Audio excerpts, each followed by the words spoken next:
Hello guys, good morning. এই যে দেখুন, এটা কি দেখি একটু।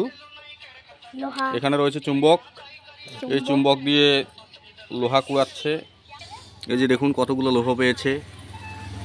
এই যে চুম্বক দিয়ে কুড়ানো লোহা এগুলো। আর এই যে দেখুন আমাদের লোহা কুড়ানিকে এই যে কোনো কাজকর্ম না পেয়ে লাস্ট অবধি লোহা কুড়ানির পথ বেছে নিয়েছে আমাদের ঋষভ ঠাকুর। কারণ তার বই পড়তে ভালো লাগে না, সকাল সকাল তার জন্য লোহা কুড়ানির কাজে শুরু হয়ে গেছে সে। এই যে দেখুন কিভাবে লোহাগুলোকে বের করছে এখান থেকে। এই যে লোহাগুলোকে বের করছে চুম্বকের থেকে।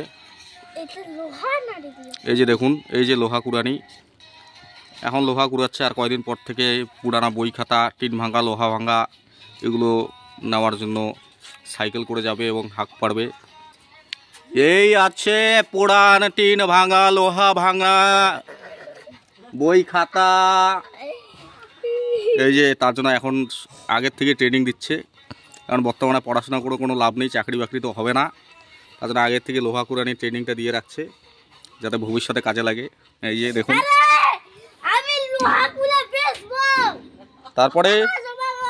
তারপরে সেই টাকা দিয়ে কি হবে? হ্যাঁ, কেন আইফোন কেনার শখ আছে যে, ওইটা বললি না? এই যে চলুন সেই আমাদের লোহা কুড়ানো ঋষভ ঠাকুরের কাছ থেকে আমরা কিছু বক্তব্য শুনে নিই। এই যে দেখুন, এই যে দেখুন, এই যে এইভাবে লোহাগুলো কুড়াচ্ছে।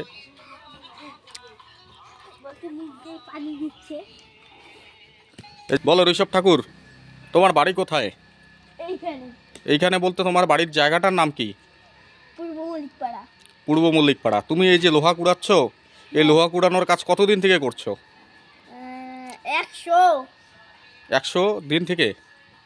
100 দিন থেকে করছো? আচ্ছা আচ্ছা, মোটামুটি 3-3.5 মাস থেকে লোহা কুড়ানোর কাজ করছে। তুমি এতদিনের মধ্যে কতগুলো লোহা জমিয়েছো? 100 কি? 100টা লোহা জমিয়েছো? আচ্ছা আচ্ছা আচ্ছা। এই যে লোহা তুমি কুড়িয়েছো, এই লোহার বাজার মূল্য কত আছে বর্তমানে? মানে বাজারে বিক্রি করতে গেলে তুমি কত টাকা পেতে পারো?